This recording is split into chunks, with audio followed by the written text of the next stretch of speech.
Hey guys, welcome to my channel. আমি মনোজ। এখন আমরা কথা বলবো যে মেগাস্টার শাকিব খানের এই যে দ্বিধা গান, এই গানটা আসছে কবে। বন্ধুরা, এই গানটা আসছে কিন্তু একদম একদম দারুণ একটা ডেটে, মানে অ্যাকচুয়ালি আমাদের ইন্ডিয়ার জন্য দারুণ একটা ডেট আর কি বলা যেতে পারে। তো এটা অ্যাকচুয়ালি ক্রেডিট যাচ্ছে সৃঞ্জয়দাকে, মানে এসএমভি সৃঞ্জয়দা। সে আর কি পুরো বিষয়টা কাল্টিভেট করেছে আর কি, একদম বার করেছে আর কি বলা যেতে পারে। এবং আমি না পুরো ওয়েট করে বসেছিলাম যে এই গানটা কবে আসবে। খুব ভালো লাগছে, ভিজুয়ালসও ভীষণ ভালো লাগছে, শাকিব বিদিকাকে দেখতে ভীষণ মিষ্টি লাগছে, প্রীতম হাসানের গান বলে কথা, এত মিষ্টি শুনতে লাগছে। তো সব মিলিয়ে না খুব ভালো লাগছিল ওভারঅল জিনিসটা। এবং এবার না সব কিছু খুব খুব খুব ভালো লাগছে, সব কিছু খুব ভালো চলছে। বরবাদ নিয়ে চারিদিকে কী সুন্দর উন্মাদনা।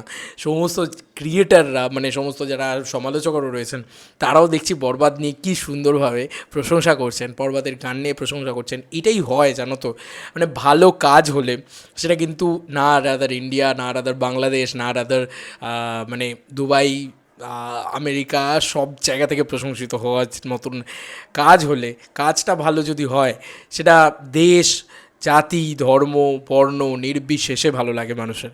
কারণ এটা একটা শিল্প, এটা একটা আর্ট। এখানে মানে ওই ব্যাপারটাই নেই, এখানে সব কিছু ভালো লাগার জন্যেই আসে। তো আমার মনে হয় যে ওই সেলিব্রেশনটা বরবাদ নিয়ে না হচ্ছে কিন্তু কোথাও গিয়ে, মানে গানগুলো খুব সেলিব্রেটেড হচ্ছে, সবাই খুব এক্সাইটেড হচ্ছে। তো যাই হোক, দেখা যাক। মানে গান, ফার্স্ট গানটা এলো, এতটা প্রশংসা পাচ্ছে টিজারটাতে, টিজার লেভেলে।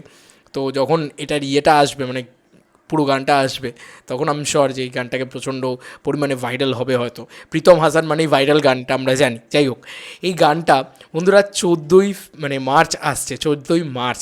ইয়েস বন্ধুরা, 14ই মার্চ এই গানটা আসছে। এই গানটা 14ই মার্চ, এবং সেটা সন্ধ্যে 7টার সময় আসছে। মানে release date and release time এটা ঋদ্ধি সিদ্ধি এন্টারটেনমেন্ট থেকে অফিসিয়ালি এটা জানিয়ে দেওয়া হয়েছিল। এবার তারা কোনোভাবে গ্লিচ করে তাদের ওখান থেকে লিখে দেওয়া হয়, এটা আমরা দীর্ঘ সময় জুড়ে দেখি।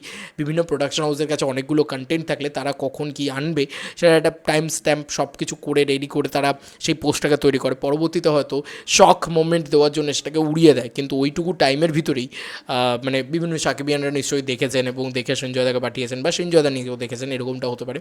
তো তিনি একটা কন্টেন্ট তৈরি করেছেন, খুব ভালো লাগলো আমার যে অলরেডি এই গানটা কিন্তু 14 তারিখে আসতে চলেছে। এবং 14 তারিখটা কী বলো তো, আমাদের এখানে হোলি বা দোল যাই বলো, দোল উৎসব আর কি। 15 তারিখে হোলি, মানে 14 তারিখে হচ্ছে দোল উৎসব। তো দোল উৎসব হচ্ছে আমাদের একটা বড় উৎসব। আমরা খুব মানে রঙে রাঙিয়ে মেতে থাকি এবং নানান রকমের মজা আনন্দ করি আমরা। অলরেডি আমাদের আনন্দের দিন আর কি বলা যেতে পারে। তো যে কারণে ওই দিনকে গানটা মানে ড্রপ করার যে সিদ্ধান্তটা, এটা আমার মনে হয় খুব ভালো। কারণ এমনি ওই সন্ধ্যেবেলার টাইমটাতে আমরা আস্তে আস্তে, এবং বাংলাদেশে যত কন্টেন্ট আসে সবই সন্ধ্যেবেলা আসে। তো 7টা মানে 6:30, মানে তাদের 7টা মানে আমাদের 6:30। তো সেই টাইমে আর কি আসবে কন্টেন্টটা। আমি তো ওয়েট করে বসে আছি এই কন্টেন্টটা দেখার জন্যে, এই পুরো বিষয়টা দেখার জন্যে। খুব ভাল লাগছে আর কি, ভীষণ ভীষণ ভালো লাগছে যে এই কন্টেন্টটা দোলের দিন আসছে এবং সেটা 7টার সময় আসছে সন্ধ্যেবেলা আমরা আস্তে আস্তে সবাই ফ্রি হয়েছে এই সারাদিন আনন্দ উৎসব করে আর কি। দেন তারপর আমরা বসেও দেখতে পারবো, এবং এই গানটা ভীষণ ভালো একটা গান হবে আমি শিওর। তোমাদের আর কি মতামত এই ভিডিওটাকে নিয়ে জানিও কমেন্ট সেকশনে।